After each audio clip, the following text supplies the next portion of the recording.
Zomato the food delivery app. क्या सच्ची में जोमेटो फूड डिलीवरी ऐप है? जोमेटो कहने को तो फूड डिलीवरी ऐप है, लेकिन जोमेटो के इतने सारे बिजनेस सेगमेंट है, वो इतने सोर्सेज से पैसा कमाती है कि उसका फूड डिलीवरी ऐप से जितना रेवेन्यू है वो काफ़ी माइनर हो जाता है। जोमेटो के हम सेगमेंट्स को दो में बांट सकते हैं, एक B2C सेगमेंट और एक B2B सेगमेंट। इस चार्ट में आप जितने सेगमेंट देख रहे हैं इन सभी सेगमेंट के बारे में बताऊंगा और बताऊंगा कि किस सेगमेंट से जोमेटो मेन अर्निंग करता है और कैसे एक छोटी सी प्रॉब्लम इन दो आइटम्स को इतने $1 मिलियन बिजनेस बनाने में मदद कर रही है। सबसे पहले बात कर ले सबसे छोटे सेगमेंट में, जिसको आप सब जानते हैं, फूड डिलीवरी सेगमेंट। आपने जोमेटो में हमेशा देखा होगा 30 to 40% डिस्काउंट। ये डिस्काउंट कहाँ से आता है? एक होता है रेस्टोरेंट का प्राइस। उस रेस्टोरेंट के प्राइस पे जोमेटो कुछ चार्ज ऐड करता है जो होता है जोमेटो का लिस्टिंग प्राइस। उस लिस्टिंग प्राइस पे जोमेटो 15 से 20% डिस्काउंट देता है। मगर डिस्काउंट जोमेटो नहीं दे रहा, डिस्काउंट हम सभी दे रहे हैं अपनी पॉकेट से। और अगले से 15 से 20% डिस्काउंट कहाँ से आता है? वो आता है रेस्टोरेंट ओनर की जेब से, बिकॉज उसको कुछ सेविंग हो रही है।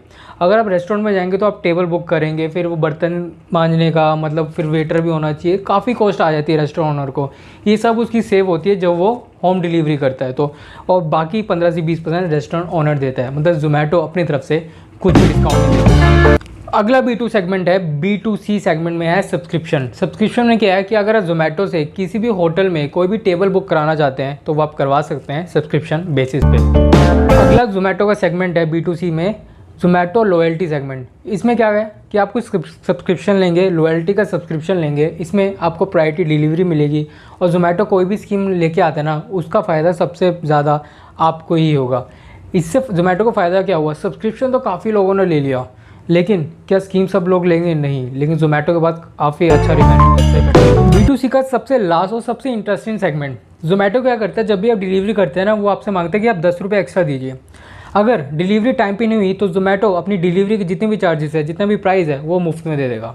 और 90 to 95% डिलीवरी टाइम पे हो जाती है। और जोमेटो को 10 रुपीज़ 10 रुपये करके कितना सारा सब्सक्रिप्शन इकट्ठा हो जाता है। देखा, दिमाग है तो सब है। अब हम एंटर करते हैं B2B सेगमेंट में, जहाँ से जोमेटो का मेजर रेवेन्यू आता है। सबसे पहले है एडवर्टाइजमेंट सेक्टर। जब भी आप जोमेटो की ऐप खोलते हैं, कुछ रेस्टोरेंट जोमेटो अपनी ऐप में हाईलाइट करता है। टॉप राइट कॉर्नर पे वो सारे रेस्टोरेंट दिखा रहा होता है। क्या वो रेस्टोरेंट का फूड इतना अच्छा है कि जोमेटो उसको ज़्यादा प्रमोट कर रहा है? हो सकता है, लेकिन यहाँ जोमेटो उन रेस्टोरेंट से काफ़ी भारी मात्रा में सब्सक्रिप्शन फ़ीस चार्ज करता है, एडवर्टाइजमेंट फ़ीस चार्ज करता है, जिससे वो रेस्टोरेंट की जो मेजर इनकम है ना, वो जोमेटो से आ रही होती है।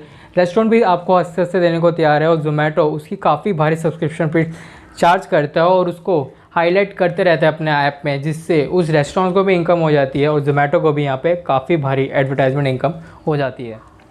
अगला है सस्टेनेबिलिटी। आपको पता है कुछ लोगों को काफ़ी ऑर्गेनिक, काफ़ी नेचुरल चीज़ें खाने का चस्का होता है। जोमेटो ने इस नीश को पकड़ के रखा है। जोमेटो क्या करता है, वो फार्मर्स और रेस्टोरेंट्स के बीच में एक मध्यस्थता का काम कर रहा है। वो फार्मर से जितने भी फ्रेश वेजिटेबल्स होते हैं, फ्रूट्स होते हैं, जितनी भी फ्रेश चीज़ें होती हैं, वो उन होटल्स को पहुँचाता है, उन रेस्टोरेंट्स को पहुँचाता है। अब वो उन होटल्स और रेस्टोरेंट्स को एक स्पेशल टैग देता है अपने ऐप में। जिन लोगों को ताज़ा खाना है, नेचुरल खाना है, बिल्कुल फ्रेश खाना है, वो उन होटल से बुक करते हैं। जोमेटो इससे कहाँ से चार्ज करता है? होटल से चार्ज करता है, बिकॉज उनको एक स्पेशल कैटेगरी दे दी गई है, एक स्पेशल नीच दे दी गई है। उन फार्मर्स से चार्ज करता है और आपसे तो चार्ज कर ही रहा है। तो एक तीर से कई निशाने करके जोमेटो यहाँ से काफ़ी अच्छी अर्निंग कमा रहा है। मुकेश अंबानी ने अपने एक AGM में कहा था कि आज 21st सेंचुरी की सबसे बड़ी ज़रूरत डेटा है। उसी को टैकल करा है जोमेटो ने। जोमेटो प्रोवाइड करता है बिजनेस कंसल्टेंसी सर्विसेज। किसी भी रेस्टोरेंट को, किसी भी बड़े आउटलेट, फूड आउटलेट को, लाइक जुबलिंग फूड, अगर उसको कुछ भी कहीं चालू करना है तो उसको डेटा चाहिए होगा। सपोज मुझे बिरयानी चालू करनी है, मुझे पता होना चाहिए ना कि दिल्ली में किस सेगमेंट में, नॉर्थ में, वेस्ट में, ईस्ट में कहाँ पे सबसे ज़्यादा बिरयानी बिकती है, उसका कितना प्राइस लोग देने को तैयार हैं। इन सभी की कंसल्टेंसी सर्विसेज प्रोवाइड करता है जोमेटो और इसकी काफ़ी भारी फीस चार्ज करता है। आपको पता है ये बिरयानी का काफ़ी ऐसा सेगमेंट है, दिल्ली में काफ़ी ज़्यादा मंगाई जाती है बिरयानी। जुबलिकेंट फूड ने जोमेटो से इसी बात की कंसल्टेंसी सर्विसेज ली थी कि बताइए, जोमेटो बताता है कि किस सेगमेंट में, किस एरिया में प्रोडक्ट की कितनी डिमांड है और लोग कितना प्राइस देने को तैयार हैं। देख रहे हैं डेटा कहाँ से आया? जब आप ऑर्डर करते हैं वहाँ से आपका डेटा बुक हो गया।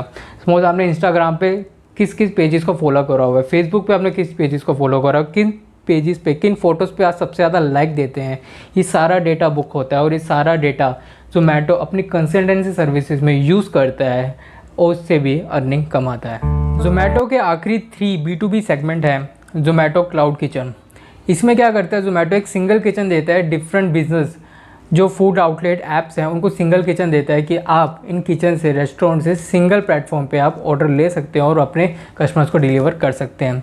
फिर आता है ज़ोमैटो वाइट लेबल, इसमें क्या करता है अगर किसी रेस्टोरेंट को अपनी सेपरेट ऐप चाहिए, अलग सा ही पूरा प्लेटफॉर्म चाहिए तो ज़ोमैटो वो तक प्रोवाइड करता है। लास्ट में है इवेंट सेगमेंट। इवेंट सेगमेंट अभी भी स्टार्ट हुआ है जहाँ पे ज़ोमैटो एक तरह की प्रदर्शनी करता है अलग अलग होटल्स की, अलग अलग रेस्टोरेंट्स के फूड्स की। तो देखा ज़ोमैटो ने अपने कितने ज़्यादा बिजनेस वर्टिकल फैला रखे हैं। और आपको क्या लगता है कि ज़ोमैटो सिर्फ फूड डिलीवरी ऐप से कमा रहा है? जी नहीं, वो कहाँ से कमा रहा है इस वीडियो में मैं आपको डिटेल में बताया। देखिए, स्टार्टअप कोई भी स्टार्ट कर सकता है, लेकिन स्टार्टअप को सक्सेसफुल बनाने के लिए आपको प्रॉब्लम ढूंढना पड़ेगा। उस प्रॉब्लम को बिल्कुल सिक्योर मैनर में, बिल्कुल परफेक्ट मैनर में इम्प्लीमेंट करना पड़ेगा, बिल्कुल फोकस होकर इसमें काम करना पड़ेगा, तभी वो स्टार्टअप चल जाता है। 90% स्टार्टअप इंडिया में फेल हो जाते हैं, लेकिन 10% स्टार्टअप भी चल जाते हैं। इसलिए स्टार्टअप बिजनेस करना सबसे मेजर चीज़ है। अगर किसी भी इकोनॉमी को बूम करना है आगे जाके, तो वो बिज़नेस ही बूम हो सकते हैं और किसी चीज़ से नहीं। ज़ोमैटो की एक वीडियो में और लेके आऊँगा जिसमें मैं बताऊँगा ज़ोमैटो की जर्नी क्या थी, ज़ोमैटो के थोड़ा बहुत फंडामेंटल्स भी डिस्कस करूँगा। तब तक के लिए गुड बाय।